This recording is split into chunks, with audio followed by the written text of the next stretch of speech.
Envíame a mí es la oración número 14 de las 21 oraciones más efectivas de la Biblia. Es la respuesta de Isaías al llamado de Dios, y su historia se encuentra en Isaías capítulo 6, versículo 8. ¿Qué dice usted normalmente cuando Dios le llama? ¿Qué debería decir? Su manera de responder puede cambiar su vida y la vida de muchos otros. Permítanme explicárselo usando la vida de un israelita llamado Isaías. En el año 739 a.C., Isaías era un joven inquieto en una nación llena de furia. El último rey, había muerto, dejando a los israelitas suspendidos en equilibrio entre la prosperidad y la destrucción. Como joven justo y sensible, Isaías sintió el dolor de su país y anheló hacer algo al respecto. Como buscador de Dios, anhelaba una relación más íntima con Dios, y Dios le concedió ambas pasiones. Leamos lo que ocurrió. En el año de la muerte del rey Usías, vi al Señor excelso y sublime, sentado en un trono. Las orlas de su manto llenaban el templo. Por encima de él habían serafines, cada uno de los cuales tenían 6 alas. Con 2 de ellas se cubrían el rostro, con 2 se cubrían los pies y con 2 volaban. Y se decían el uno al otro: Santo, santo, santo es el Señor Todopoderoso. Toda la tierra está llena de su gloria. Al sonido de sus voces se estremecieron los umbrales de las puertas y el templo se llenó de humo. Entonces grité: ¡ay de mí, que estoy perdido! Soy un hombre de labios impuros y vivo en medio de un pueblo de labios blasfemos. Y no obstante, mis ojos han visto al Rey, al Señor Todopoderoso. En ese momento voló hacia mí uno de los serafines. Traía en las manos una brasa que con unas tenazas había tomado del altar. Con ella me tocó los labios y me dijo: mira, esto ha tocado tus labios, tu maldad ha sido borrada y tu pecado perdonado. Entonces oí la voz del Señor que decía: ¿a quién enviaré? ¿Quién irá por nosotros? Y respondí: aquí estoy, envíame a mí. Isaías fue una de las pocas personas que, viviendo aún en la tierra, tuvieron el privilegio de ver lo que sucedía en el cielo. ¿Se imagina lo que es ver al Señor? La visión de Isaías del trono puso a Dios en perspectiva. Él es muy diferente a todos los demás. Dios es majestuoso, sentado en un trono, es supremo, alto y excelso, pero sobre todo es santo, muy santo. Sabemos que Dios es santo porque es el único en el universo adorado por serafines. La palabra hebrea seraf significa ardiente. Pensamos que Dios es un Dios grande, blandito, como un oso de peluche. Pero la Biblia nos dice que Dios es fuego consumidor. Los serafines son ángeles únicos que vuelan constantemente alrededor del trono de Dios.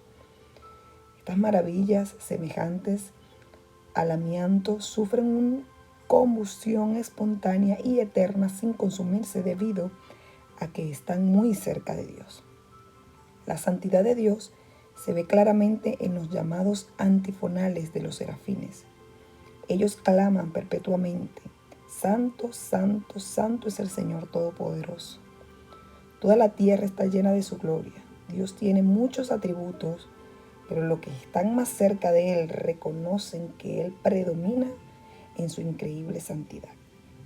Es tan abrumadoramente dominante que lo único que pueden hacer los serafines es repetir una y otra vez: Santo, santo, santo. Es una sinfonía eterna dedicada a Él. En tercer lugar, la respuesta de Isaías a Dios indica su increíble santidad. Cuando Isaías vio a Dios tan de cerca y de manera personal, no se sentó a charlar, ni se levantó y aplaudió, ni se sentó y se relajó, sino que cayó al suelo y se arrepintió. Pobre de mí, clamó, estoy perdido.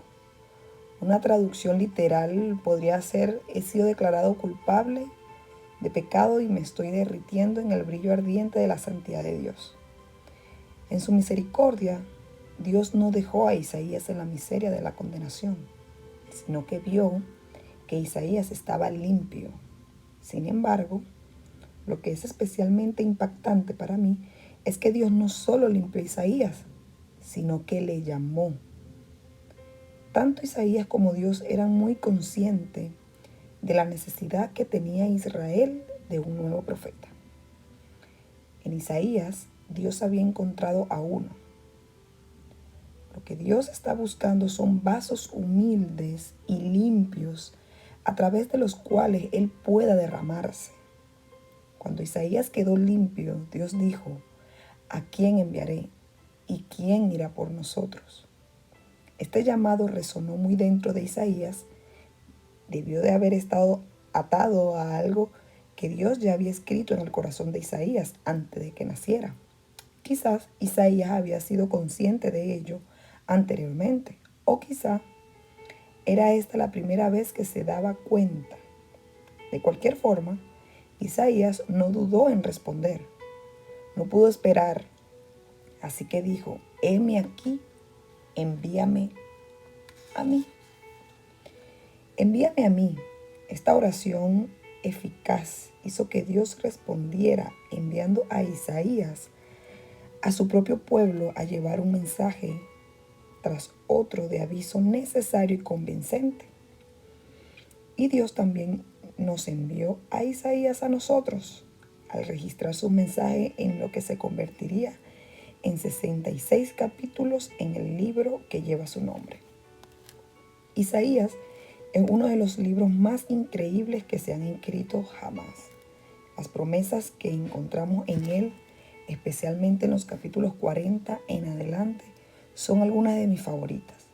No obstante, además de las promesas, están las increíbles profecías.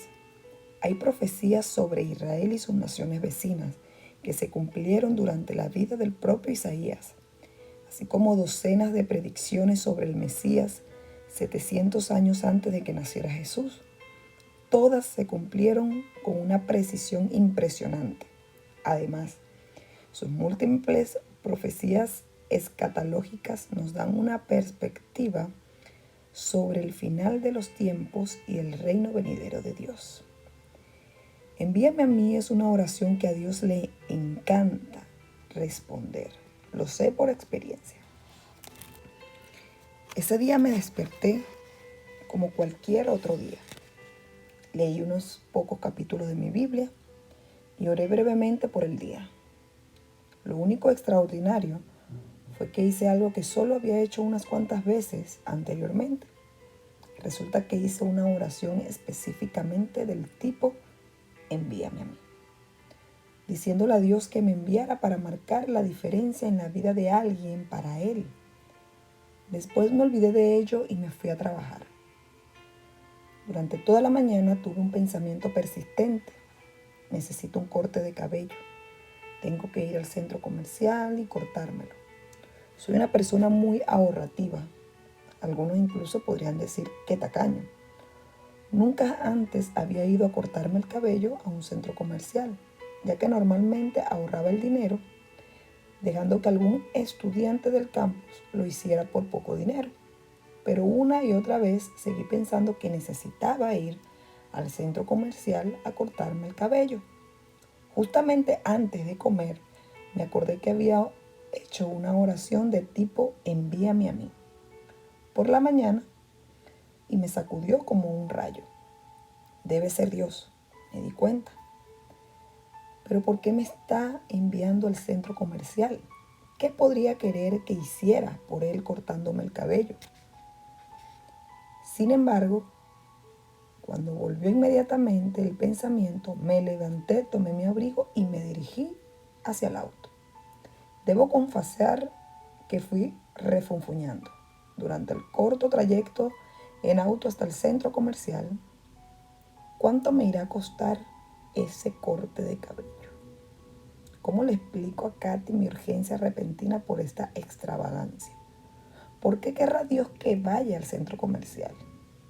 ¿Por qué no me dará Dios una tarea un poco más glamurosa? Entré en la peluquería y me sentaron en la única silla vacía. Una joven me puso una sábana alrededor del cuello y me preguntó cómo quería mi corte de cabello. Luego comenzamos a hablar. Mientras lo hacíamos, me preguntó dónde trabajaba. Le dije que era el pastor del campus de la Universidad Cristiana que había cerca del centro comercial. No es posible, dijo ella. En ese momento me pregunté y me preocupé porque tenía unas tijeras en su mano y yo estaba desarmado. No me lo puedo creer, dijo mientras comenzaba a llorar. Esta mañana, mientras me preparaba para el trabajo, le dije a Dios que le daría una última oportunidad si Él no me enviaba a alguien cristiano con el que hablar hoy. Terminaría con toda esta misma noche. En ese instante entendí por qué fui enviado al centro comercial a cortarme el cabello. Como resultado de nuestra conversación, ella volvió a ponerse a cuentas con Dios y yo obtuve un mayor entendimiento del poder de la oración de envíame a mí. Cuando el autor cristiano Henry Blackaby pastoreaba para la iglesia Faith Baptist Church en Saskatoon, comenzó a sentir que Dios estaba guiando a la congregación a un ministerio de alcance en el campus de la universidad. Ni él ni la iglesia habían trabajado antes con estudiantes y además, durante 2 años la iglesia había intentado comenzar un estudio bíblico en la residencia, pero no había tenido éxito. Un domingo decidieron preguntarle a Dios cuál era su voluntad para la congregación y para usarlos. Lea cómo respondió Dios. El miércoles, una de las chicas dijo: Pastor, una chica que ha estado en clases conmigo durante 2 años vino a mí después de la clase de hoy y me dijo: imagino que debes de ser cristiana. Necesito hablar contigo. Me acordé de lo que usted dijo y aunque tenía una clase, me la salté para ir con ella a hablar a la cafetería y me dijo: 11 de las chicas que estamos en la residencia hemos estado estudiando la Biblia y ninguna somos cristianas. ¿Conoces a alguien que pueda dirigirnos con algún estudio bíblico? Como resultado de ese contacto, comenzamos 3 estudios bíblicos en la residencia de las chicas y 2 en la de los chicos. Durante los años siguientes, muchos de esos estudiantes confiaron en Cristo como su Salvador y Señor. Muchos de ellos entraron en un ministerio a tiempo completo y ahora están sirviendo como pastores y misioneros por todo el mundo. Tras contar esta historia, Blackaby dio una sabia palabra de precaución y ánimo. Cuando la relación de amor con Dios está bien, Él es libre para darle tareas de su propia iniciativa. Siempre que crea no estar recibiendo tareas de Dios, céntrese en la relación de amor y quédese ahí hasta que llegue la tarea. Bruce Wilkinson cuenta la rápida y específica respuesta de Dios a la petición de su esposa de ser usada por Dios. Una vecina a quien escasamente conocíamos vino a tocar a nuestra puerta. Señora, dijo en medio de sus lágrimas, mi esposo está muriéndose y no tengo a nadie con quien hablar. ¿Puede ayudarme? Hablando sobre la aventura de pedirle a Dios que nos use, Wilkinson escribe: las personas aparecerán en su puerta o en la mesa contigua a la suya. Comenzarán a decir cosas que hasta ellas mismas les sorprenderán. Van a preguntar algo, ni siquiera están seguros de qué, y confían en tener una respuesta. De modo personal, siempre me sorprende que cuando Dios responde la oración de envíame a mí, también se asegura de que la persona a la que está enviando esté peculiarmente cualificada para cumplir la tarea. Dios le ha moldeado a usted para servir a través de sus experiencias, educación, dones, personalidad, pasiones y relaciones. Dios tiene personas y situaciones a las que usted podrá tocar de una manera divinamente preparada. Me pregunto qué tendrá Dios preparado para usted hoy. Tengo curiosidad por saber qué aventura querrá Dios enviarle hoy. Si está dispuesto a ir, Pídale a Dios que le envíe hoy y prepárese para una aventura que marcará la diferencia en la vida de la gente.